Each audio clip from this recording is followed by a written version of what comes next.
Hello everyone, it's Thunderhawk Avenue, I'm Eric. Michigan's Adventure is widely considered the worst Cedar Fair park. But is this really the case? Yes, absolutely, no doubt. But that's not really the most important thing to know. What's more important is whether or not the park is worth visiting, which I'll let you decide based on the thoughts and important tips I give in this review. First, some background. This park in Muskegon, Michigan is the worst Cedar Fair park I've been to, but the next worst is Dorney Park. The other 6 I've been to are regarded as the 6 best parks in the chain. I may draw a few comparisons to Dorney here, but there are other parks I think are more similar that I will discuss near the end of the video. I'll say right off the bat, I did have some fun at Michigan's Adventure. I think it's an alright place to visit, though well below average for major amusement parks from what I've seen. Here's my experience. Pulling out to the park after passing the residential area and some forest, I saw shivering timbers right away. I love that. Pulling out to the park and seeing the massive structure of the park's headliner attraction is super fun. Upon entering the park, I did notice one major positive, and that is that the paint job of all the roller coasters was great. Based on footage in the Coaster Studios review of the park, Corkscrew and Mad Mouse were repainted in the last 2 years, and both look quite good. Thunderhawk also looks fantastic, and the ride's location along the lake was wonderful. My plan for the roller coasters was to hit Mad Mouse and Wolverine Wildcat first, but I changed this because I opted to make Shivering Timbers my 300th roller coaster, and I had to get on 3 roller coasters before it for that to work out. I will say, if you don't have this issue, I highly recommend riding Mad Mouse first. I'll go into great detail on that near the end of this review. My first ride was Corkscrew, which opened promptly at park opening time. That's an occurrence that doesn't even happen at some of the best parks like Cedar Point, so that's a good positive for the park. And one thing I love about this ride besides the colors is the entrance sign being placed below the second Corkscrew, making for one of the best photo opportunities in the entire park. The ride itself is alright. It's not too painful outside of the jarring transition out of the second inversion, but the ride lacks elements as well in general, and that's what holds it back more than the roughness. It's an okay ride, I'd probably call it number 4 best roller coaster in the park. Next was to be Mad Mouse, but it had not opened due to a mechanical issue. Employees seemed to say the ride would not open for a while, so I head over to the Camp Snoopy area for Zach Zoomer and Woodstock Express. Zach Zoomer was closed for the whole time I was there, with employees saying it'd be down all day and some saying it was planned to open 3 hours before closing. Either way, did not get on that. Woodstock Express had no train on the track, so that was the bus as well. I was happy to walk through this part of the park though, it is very pleasant and well designed. And at this point, there were 3 other roller coasters I could ride. I went over to Thunderhawk, and I saw Mad Mouse start running as I got to the entrance of Thunderhawk, so I was a bit frustrated by that. One bit of advice I have is something I learned when I started running to catch up with the rest of my party. Some employees in the park are totally fine with running. Others will make sure you stop. I think even if your party is ahead of you and you're trying to catch up, it's best to not risk it, as getting told to stop running can be a very sour moment when it comes out of nowhere. So just try to have your party slow down for you. I also realized on the walk/run to Thunderhawk that parts of the lake in the park center, they look and smell disgusting. The lake is very beautiful when you're getting the photo ops of the roller coasters behind it and such, but on the edges of the lake there's a ton of muck, and it kind of amazes me that fish can live there. In fact, a lot of the park does smell pretty bad. I think a lot of the flowers in this area are just kind of odorous, and while it is a nitpick, it's something some of you might want to know. Now let's discuss Thunderhawk. There are a lot of people who seem to say it's one of the best SLCs and a smooth ride. This was not the case for me. It does beat Flight Deck and Ednor Tag, but I prefer Kong at Six Flags Discovery Kingdom, and I only recommend this ride to the credit hungry and those who are optimistic that it's going to be a good ride, which I was before experiencing it. One compliment I will give the park is I do like aspects of its River Rapids ride. I did not go on this, but the rockwork and landscaping look great from the path, and the ride is a super clever name. It is called Grand Rapids, which is the same name as a nearby city, and I think that is a very clever one. One of my favorite things about the whole park, honestly, is the name of that ride. So I had to get to Wolverine Wildcat and Shivering Timbers next, and because we didn't want to walk all the way around, my party took the train.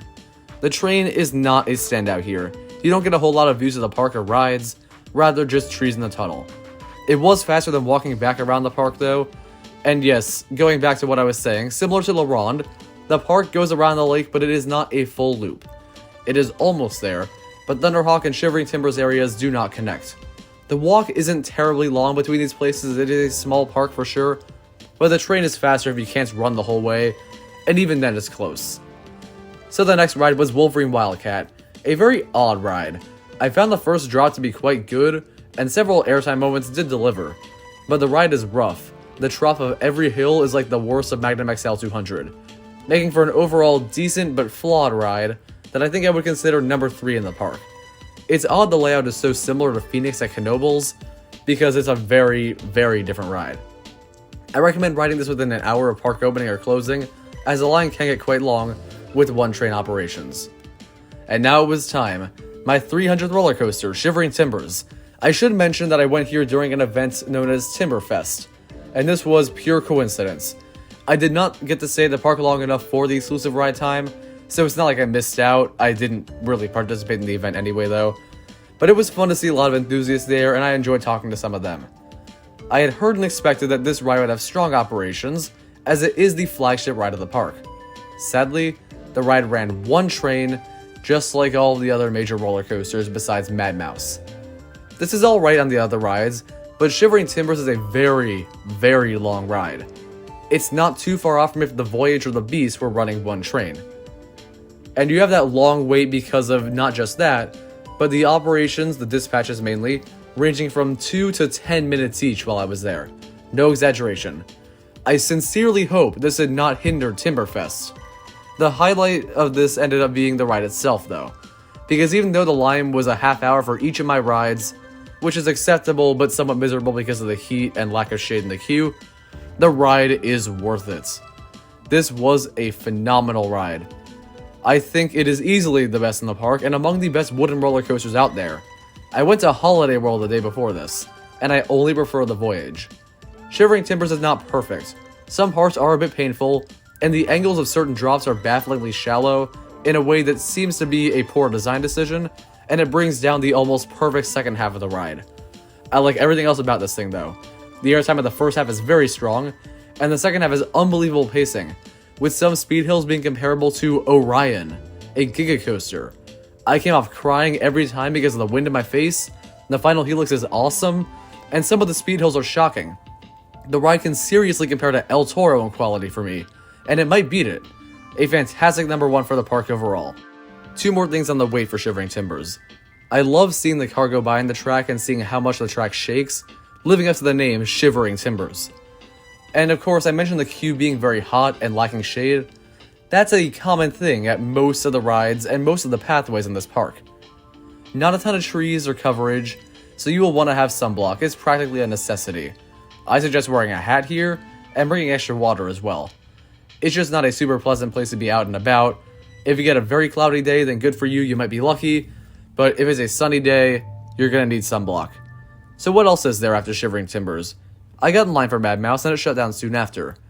I rode the bumper cars, which somehow had a mechanical issue, and after that tried to get on some other smaller rides, but several were closed, or they had especially long waits.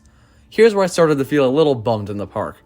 On a day at an amusement park, few things are worse than several rides being closed, and those that are not closed having long waits that are just not worth the time commitment. I feel the biggest weak point of this park is the lineup outside of the roller coasters. Don't get me wrong, the coasters are not mind-blowing either, but the flat ride collection is extremely lackluster. Outside of roller coasters and water rides, there is very little of note. If it's your first park ever, then your first visit will be fun, and you'll enjoy several of the non-roller coasters and water rides. However, if you go a second time, I predict it will be fairly boring for you, because the offerings are not particularly interesting or thrilling in any regard. Now to discuss Mad Mouse. This was the absolute low point of the day. It opened back up. Great. Only about a half hour after that breakdown, and I got in line. Operations were normal for 30 minutes, and I will draw another comparison to Coaster Studios here. Taylor mentioned waiting in a 90-minute wait in the hot sun because the ride operates 6 trains at once, but only allows 1 or maybe 2 to run through the course at a time. My wait was shorter, but these are valid complaints, primarily due to that number of trains and the fact that they only run 1 at a time, where nearly every other Wild Mouse runs at least 4 or 5. This ride has the worst operations I've ever seen since Flashback at Great Escape, where it took 45 minutes to cycle 4 trains. The operators did not do an amazing job, but it was not really their fault. The policy of running 1 train is just abysmal. Wild Mouse coasters already have really bad capacity, so cutting it to around 25% of what it could be is ridiculous.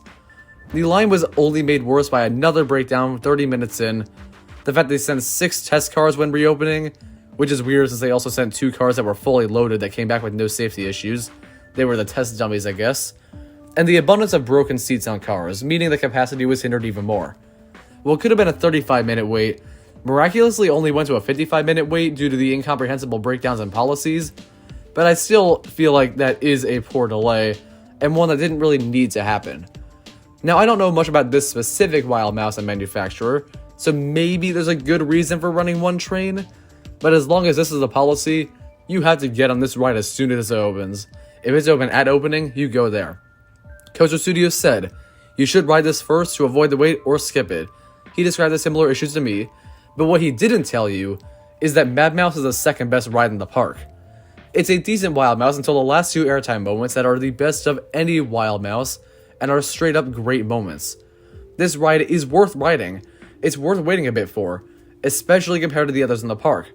But you have to be careful with the operations, as they are in the bottom 3 of all roller coasters for me. There's one other park policy that some should take note of. If you have a Platinum Pass, meaning you have access to all Cedar Fair parks, and you go here, you cannot use your pass to re-enter and you have to get some receipt. We were passing some enthusiasts who were having a discussion with some employees on the matter, and I want to assume this was a fairly heated discussion, because before we said anything, but after the other group told us about the policy, one employee said directly to my party, "If you want to try to get back in, go ahead, it's not our problem if you can't get back in." I thought that was a bit uncalled for, unless the employees were arguing and just a bit stressed and angry. So I'll give benefit of the doubt there, but it did seem a little snappy. We weren't planning on returning anyway, so this was fine, but Michigan's Adventure is, to my knowledge, the only Cedar Fair park with this policy. I can confirm that other parks I've been to in the chain, such as Kings Island, allow re-entry with the Platinum Pass. I realize the majority of visitors probably don't have the Platinum Pass, thus it's not an issue here, but I went during an event where I'm sure many people did have the pass, and I feel bad for those people who were given wrong information and either got locked out of the park for the main event, or maybe they got stuck in the park for a while thinking they shouldn't leave. For the sake of consistency, I think Michigan's Adventure should allow the Platinum Pass to be used for re-entry, because if you know every other Cedar Fair park and you expect the same there, it could be very unfortunate. The policy would just be frustrating, just as if you had a souvenir cup and it worked in every park in the chain except one.